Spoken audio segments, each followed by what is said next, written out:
So today we're going to be talking about how you can navigate into the Canadian tech industry, also known as information technology.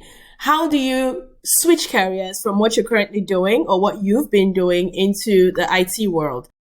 That's what I'm going to be talking about today. So finding your way from no background in tech to becoming successful in the industry. It's not rocket science. It can be done. We will talk about it. First of all, you need to think through why you're doing this. Are you doing this because you've heard that there's a lot of money to be made? Yes, there's a lot of money to be made. Is this something you want to do because you always had a flair for technology but never knew how to go about it?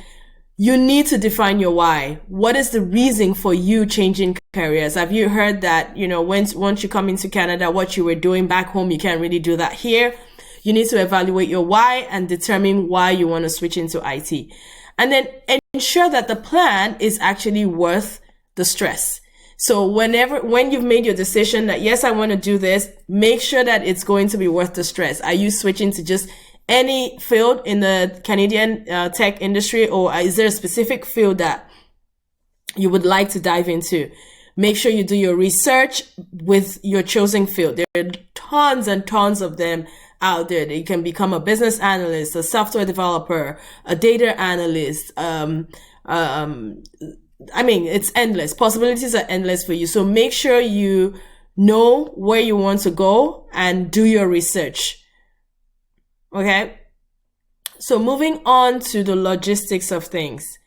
How are you going to get from where you are today to where you want to be? So say, for example, you were an engineer back home and you were working within an oil firm or some sort of oil servicing industry. How are you going to get from there to becoming an IT person? Or you were just not even tech oriented. You were just someone who worked in a bank. How are you going to translate working in the bank as an operations person to becoming a tech person? So those are the things you would need to do. Again, your research in the previous slide would have told you which areas you would like to navigate into.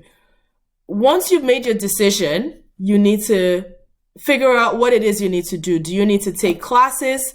Do you need to get certified? Do you need someone like a mentor or someone needs to train you to walk you through what you need to be doing? While you are doing all of this, do you plan to work? Or do you plan to use the money you brought from back home to sustain you while you are navigating through the system? So these are the things you need to consider before just making the leap. You need to consider, if you're married, is my spouse going to be working while I'm going to school? Or is my spouse going to be working while I'm trying to transition into this? Or if both of you are not working, how are you going to survive? Are you going to be taking night classes while you work during the day? All those things needs to be put into perspective. And just as a general thing that I like to tell my students is make sure you have something that can be transferred to this new industry. So, for example, you were an engineer in the past and you've come into Canada and you want to navigate into the Canadian tech industry. Figure out what are the skills that I already have that I've used before. So engineers would use a lot of softwares, like maybe as a civil engineer, you would use something like AutoCAD, or I'm not sure, but whatever software you had used before, can you transfer those skills to the new field that you want to transition into? So if you're a technical person in your previous role, this will definitely help you out if you're transferring into IT, because you need to be a bit technical to use a lot of the software and a lot of the tools that a technical analyst or a technical person will use in the IT world. So these are things you need to consider and know how you can transfer some of your skills. The next thing you need to be doing is building a network in your field of choice. I'm going to use becoming a business analyst, for example. If you have chosen, I like, business analysis, it's kind of like the in-between between being a tech person versus being a business person. I was a business person in my previous role, working with, business users or as an operations person at the bank. Now I want to become a tech person. You need to figure out who is in the field of where you're going to. So build a network in that field. If you don't have a LinkedIn profile, the first thing I'm going to tell you, go and make a LinkedIn profile. Update your LinkedIn with all the experience you have. Even if it doesn't relate to what you want to do, make sure you have all your experiences there. We can always talk about a transition, how you can transition what you're doing or what you did currently to what you want to do. But make sure you have a LinkedIn profile. Make sure you start connecting with people in the same industry that you want to get into. There are tons of recruiters out there that are constantly looking for business analysts or data analysts or software developers or testers. Make sure you connect with recruiters who has specialized in a specific field. So if you want to become a business analyst, look for recruiters who have specialized in business analysis positions, Connect with other professionals. So look for people within your circle. You don't have to start adding random people or inviting random people. I'm sure there are people within your circle, within your network, a friend of a friend who is doing what you would like to do. Send the person a message, invite them, tell them this is what you're currently trying to do. Trust me, an invitation with intent is always better than nothing. So I always say, put your best foot forward and do the work. Don't be shy. This is not the time to be shy. You just have to get going and make sure you point. The next thing you want to do is, find meetup groups. I think personally, the pandemic it has made things a lot easier to network. Networking now is just you're on your computer at home, on the go. You can network with whoever. It's made things a bit more accessible. It made people a bit more accessible. So make sure you're joining virtual meetings, virtual events that pertain to what you want to do, and you're establishing yourself as someone who wants to do something in the chosen field. Seek out professionals, find professionals in the field that I think I've said that before. Find professionals in any given field that you've chosen and connect with them. If they have community events like job fairs, now again, like I said, everything is virtual or most things are virtual. Make sure you register, make sure you attend virtually, because that's how you're going to soak yourself in all the information, as much information that you can gather as possible. The big thing here is to stay focused. Stay focused, stay focused, stay focused. I cannot stress this enough. You can't do this for 2 weeks or 3 weeks or 1 month and give up. It's not the rule of the game. You have to stay focused. You have to stay motivated. So whatever it is that motivates you every day, you have to do it to stay motivated. You have to keep the big picture in mind. The end goal is to get $100,000 salary every year. That's your end goal. So keep that picture in mind. Picture yourself becoming a business analyst. Picture yourself becoming a data analyst, whatever it is you've chosen, and focus. Be hungry to learn. Don't come with the mentality that, I've done all of this in the past, or I had, 20 people reporting to me from back home and I'm coming here now, I'm starting all over. That's not your problem anymore. That's past. You have to face the reality of the future, and you're here now. Figure out a way to be motivated, to stay focused, be hungry, listen to what people are saying, listen to podcasts, listen to YouTube videos about this industry that you're trying to get into. Introduce yourself to recruiters. I've spoken about this. Introduce yourself to recruiters on any opportunity that you get on LinkedIn, through their websites. Assess yourself, after every interview, because you're going to be talking to recruiters. They will ask you questions.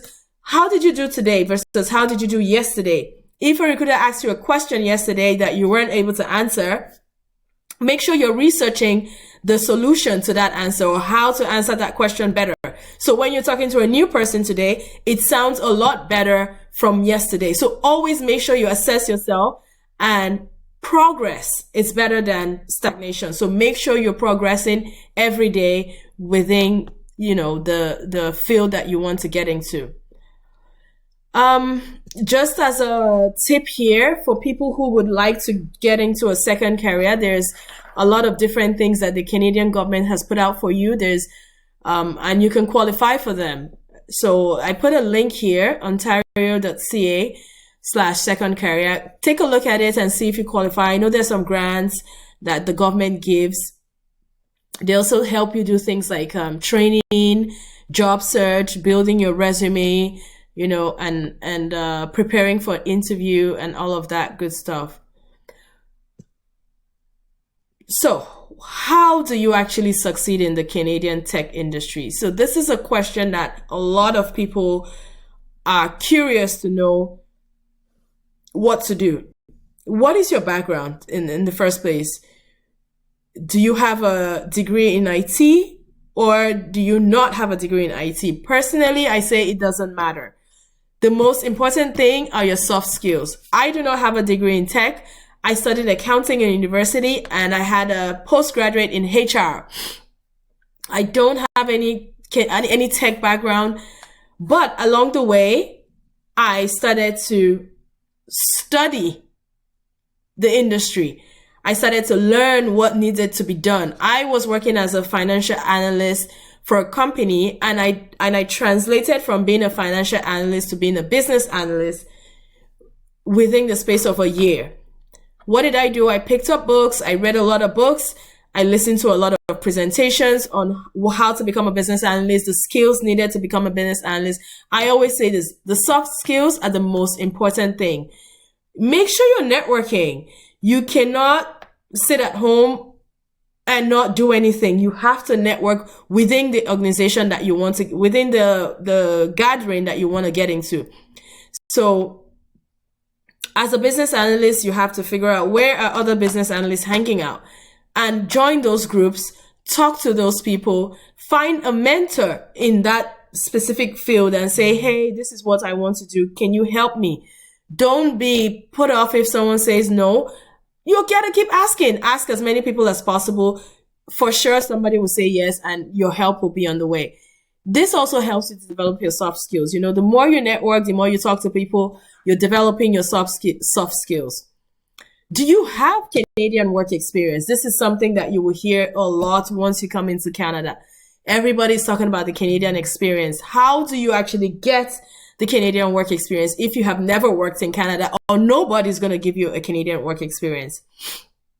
The number one thing I'm going to say is you can volunteer your time. You don't have to do 8 hours a day, 40 hours a week for a company, but you can volunteer 2 hours a day or 1.5 hours a day, 7 days, 5 days a week, 10 hours. Volunteer your time because every single hour that you're working in Canada counts towards your Canadian experience.